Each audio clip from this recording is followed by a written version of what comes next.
Okay, this is BTA, and the one glaring obvious thing about BTA is this really weak bar here and this really high volume here.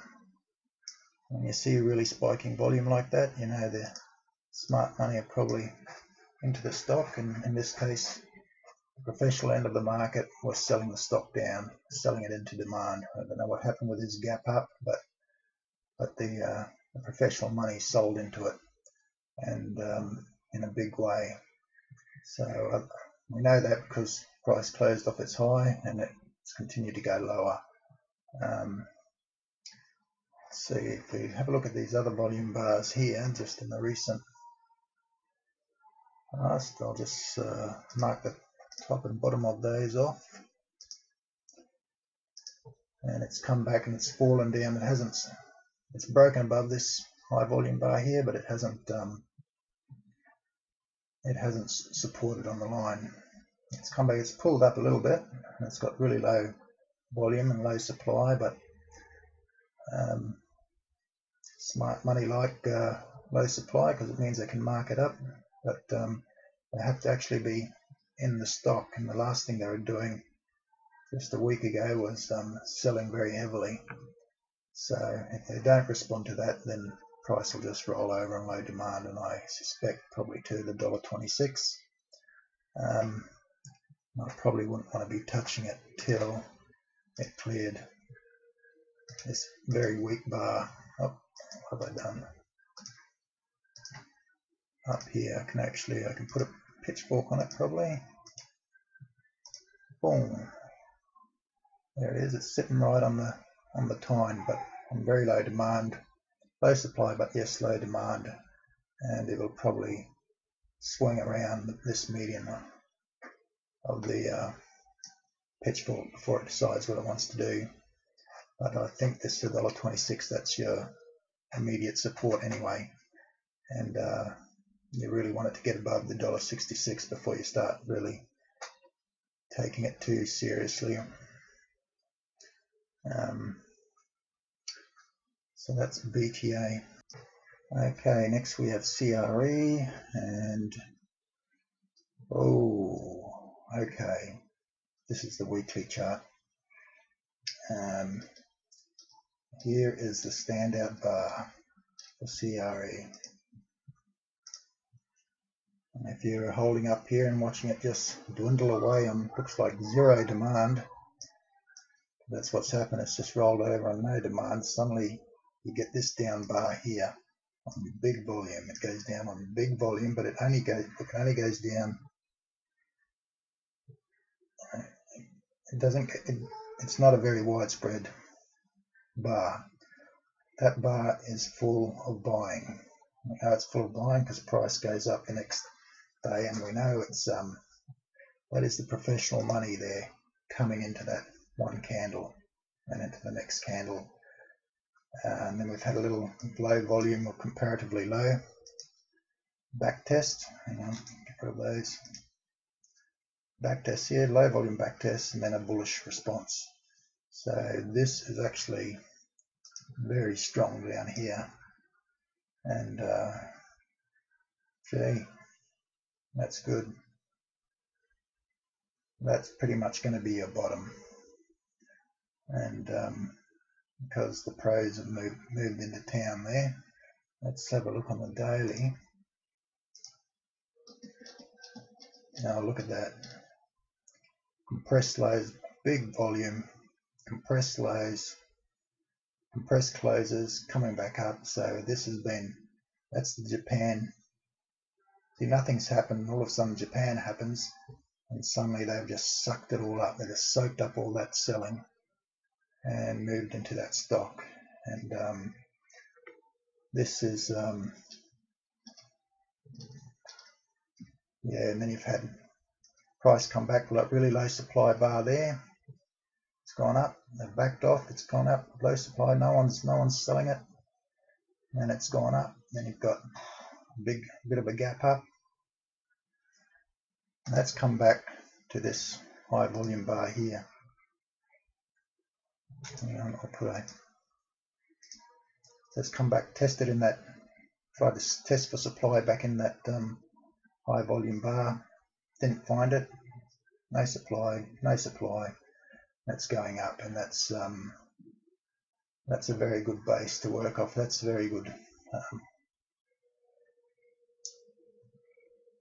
That looks like a very good stock to be watching to get into, because you've got strength there that you're not going to break in a hurry, and that should just keep going. And what's more, you've hardly got anything acting as resistance above you. The only thing will be now traders putting their fib targets on, I suppose.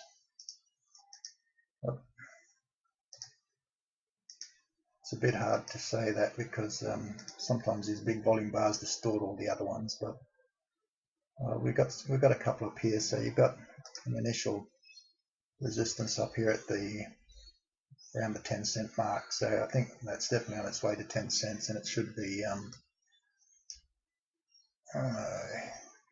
You do have a few of these other bars here to overcome, I suppose. You got the 100% fib from these two swings at 8.3 cents. But I think you can confidently say it's on its way back up to the 10 cents and up and away. That's a lot of buying there. Next we have CTP. I'll just draw a clean channel there, or maybe another one there. That seems to have got away from a bit, but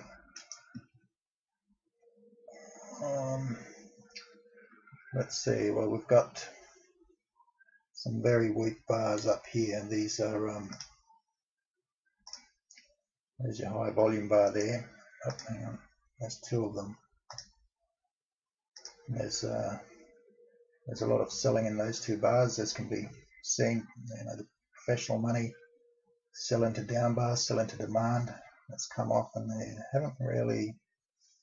There's not a lot of sign that they've come back in. There's a little bit, I suppose, at the bottom there, but you've now got this 9.7 cents of this really ultra high volume bar is going to be acting as resistance, because that's where they started distributing. And the one above that is at the 12.5 cents, and you can see they've done it before here on this high volume bar just before it. So there's your resistance. It has gone up on relatively good volume, so I suppose that's positive, but gee, I think it has a lot of weakness behind it just in the recent past. So that would be one I would be cautious of. You'd want it to break above the 12.5 cents. Perhaps even, if it broke above the 9.6 and held, that would be one positive. But otherwise, you're and you've still got you haven't made a higher low yet, or a higher high, so it's probably not. There's no real sign of strength coming into the bottom compared to what's gone before, and you have weakness there. So I can probably put a pitchfork on it there. That looks like it's broken the bottom of that fork. Oh, there we go. It's supported off the trigger line there. So that's something, but it's back testing. It's back testing on a widespread bar, and that's usually not a terribly good sign of that's what you expect to happen. You expect it to break, back test, and then come back down. So I would still be looking at that bottom trigger line as resistance at the moment, because that was a test bar, but it's a failed test because it found a lot of supply down at lower levels. So it's going to go back there, I think, to check for more supply. Okay, this is FML. What can we see?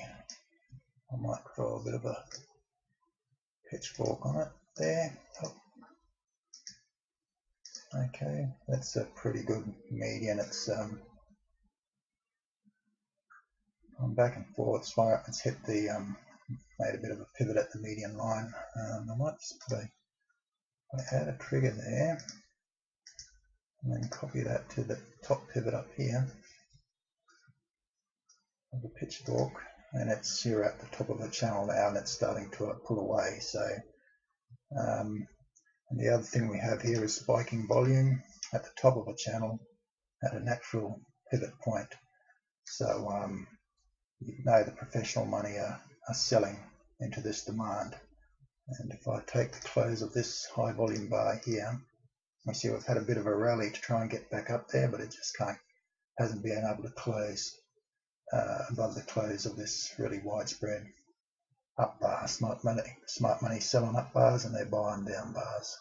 So so that looks like it will come back, and if I had to guess, I'd probably pick this really high volume bar here, and that'll probably that support, it's got above that.